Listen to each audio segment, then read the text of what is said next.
Who do you think God is counting on to rebuild Nigeria? Who do you think? It's got to be. If you are the heirs of the world, it's got to be you. You've got to be an important part of that process. Hallelujah to God. Hallelujah to God. I prophesy to you, you are going to the world. In fact, it's already happening. By a sovereign move of God, God is releasing the gates of Nigeria and sending his people to the world. There'll be a season when Nigerians will come back to whatever remains, whether it is Nigeria or it will go by different names, whether, I don't know how that will be. He hasn't spoken to me yet, or I haven't heard him yet on the matter. But fundamentally, the world is yours. And by the world, I don't mean to its furthest ends. I may include that. You know, what I mean by the world is 4 things. The economy and the economics of the world. The church must go and shine the light there. In the economy of Nigeria, there's a lot of darkness and wickedness. Until the light goes there, righteousness and commonwealth will not come to all Nigerians until you go there. When you go there, don't become part of the darkness. Otherwise, you were never light in the first place. Number 2, you're going to go into culture. And culture is that which determines our values and our norms. It is regulated and instigated by journalism, education, music, entertainment, and all the cultural axioms. We already operate that space as a church. That's what the experience is about. That's what our cultural experience and our services here is about. Number 3, after the culture, you've got to go, I've mentioned the economy, I've mentioned culture, you've got to go into politics and government deliberately. By the way, if we don't fix some of Nigeria's problems today, that is this INEC problem. I will say it plainly. INEC, put me in trouble if you like, it is a fraud. The numbers in Nigeria as far as census are concerned and as far as election is concerned are a lie. And if nobody will speak up about it, the righteous should speak. And our righteousness is not of ourselves. It is of him, and he will protect. Hallelujah. It is important. It is skewed now so that where the numbers are not properly reflected in our voting. This is the only country in West Africa where you move from the ocean to the desert and the numbers decrease, or rather, they increase. The only country. It's the only country in the world where you move from a large body of water to little or no water, and the numbers increase. It was not Nigerians that started it.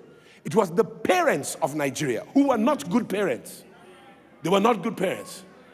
The man, Lord Lugard, was a devil incarnate. And what he did to this country, we are suffering it many years later, and it's time that we must tell the truth. It's time we must tell the truth. It's absolute, we must.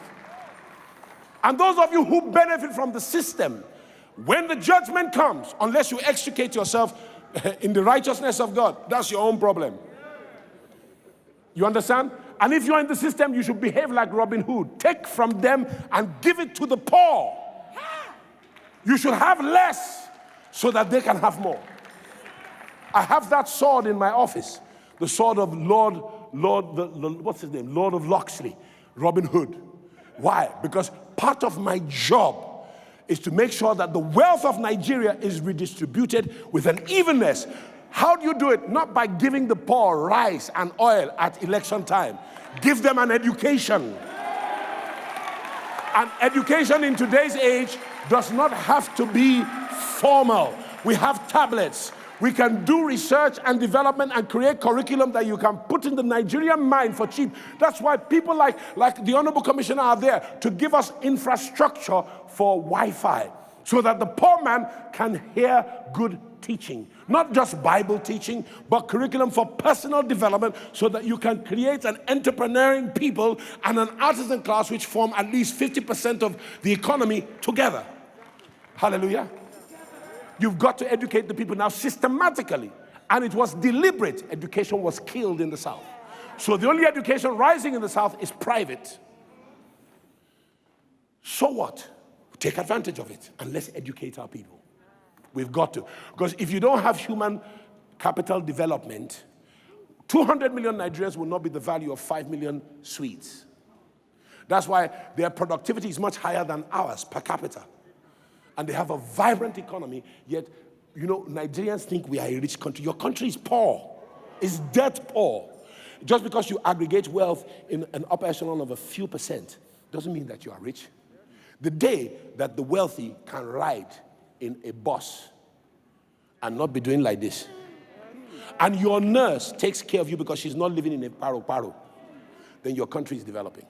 Those will be some signs. And it has to be our responsibility. And the cheating in politics, light needs to come to Nigeria. Light, just light. Light. And I believe that you're going to see a level of divine violence. I don't know what it looks like, and God is going to judge the wickedness of this land. He will judge it severely, severely. The more the righteousness of God is preached, the more the judgment of God will come upon the wicked.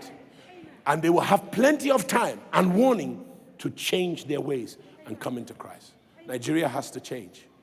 And any gospel that does not address the inimical problems to our country is no gospel at all. Because the gospel is not for us alone. It is for the whole world.